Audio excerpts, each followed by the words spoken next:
பிரியமானவர்களே, இயேசு கிறிஸ்துவின் இணையற்ற நாமத்தில் உங்களை வாழ்த்துகிறேன். இந்த மன்னாற்றுடைய டெய்லி பாட்காஸ்டை கேட்கிற உங்கள் ஒவ்வொருவரையும் கர்த்தர் ஆசீர்வதிப்பாராக. யூதா 24-25 வசனங்கள் கூறுகிறது, வலுவாதபடி உங்களை காக்கவும் தமது மகிமையுள்ள சன்னிதானத்தில் மிகுந்த மகிழ்ச்சியோடு உங்களை மாசற்றவர்களாய் நிறுத்தவும் வல்லமை உள்ளவரும் தாம் ஒருவரே ஞானமுள்ளவருமாகிய நம்முடைய இரட்சகரான தேவனுக்கு கனமும் மகத்துவமும் வல்லமையும் அதிகாரமும் இப்பொழுதும் எப்பொழுதும் உண்டாவதாக. ஆமேன் என்பதாக. வலுவாதபடி காக்க தேவன் வல்லவர். God is able to keep from falling என்ற தலைப்பின் கீழ் இன்றைய மன்னாவை தியானிக்கப் போகிறோம். ஈரமான தரையில் கவனக்குறைவாக நடக்கும்போது வழுக்கி விழுவதற்கு வாய்ப்புகள் இருக்கிறது. அதுபோல தான் நம்முடைய வாழ்க்கையிலும் நாம் வழுக்கி விழ வேண்டும் என்றே பிசாசானவன் அதிகமாய் முயற்சி செய்து கொண்டிருக்கிறான். பிசாசு ஒரு பொய்யன், அவன் பொய்க்கு பிதா என்று அவனை குறித்து வேதம் கூறுகிறது. அவன் சொல்வதெல்லாம் நீ ரட்சிக்கப்பட முடியாத பாவி என்று சொல்லுவான். அந்த நேரத்தில் நாம் சொல்ல வேண்டும், என்னை தள்ள முடியாத அளவு என் தேவன் என் மேல் இரக்கமுள்ளவர் என்பதாக. நீ இந்த உலகத்தில் பரிசுத்தமாக வாழ முடியாது என்று பிசாசு சொல்லுவான். அந்த நேரத்தில் சொல்ல வேண்டும், என் பாவங்கள் சிவேரென்றிருந்தாலும் அது பஞ்சை போல மாறும். என் கர்த்தர் பரிசுத்தர் ஆகையால் அவர் என்னை பரிசுத்த பாதையில் நடத்த வல்லமையுள்ளவர் என்பதாக.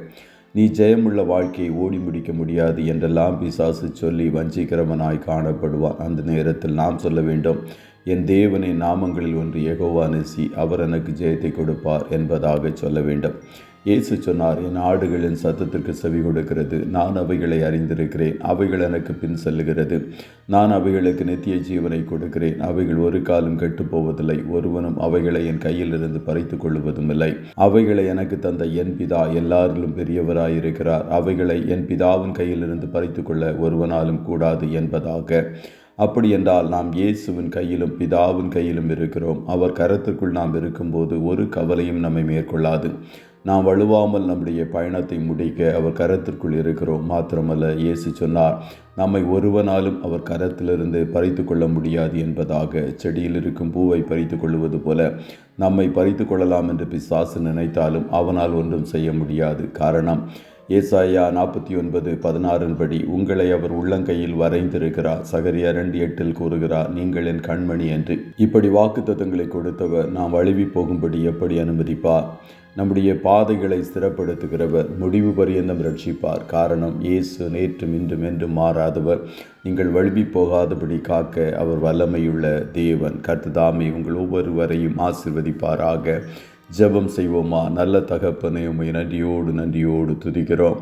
இந்த மன்னாற்றுடைய டெய்லி பாட்காஸ்டை கேட்கிற முடியும் பிள்ளைகள் ஒவ்வொருவரையும் கர்த்தர் ஆசீர்வதிப்பீராக.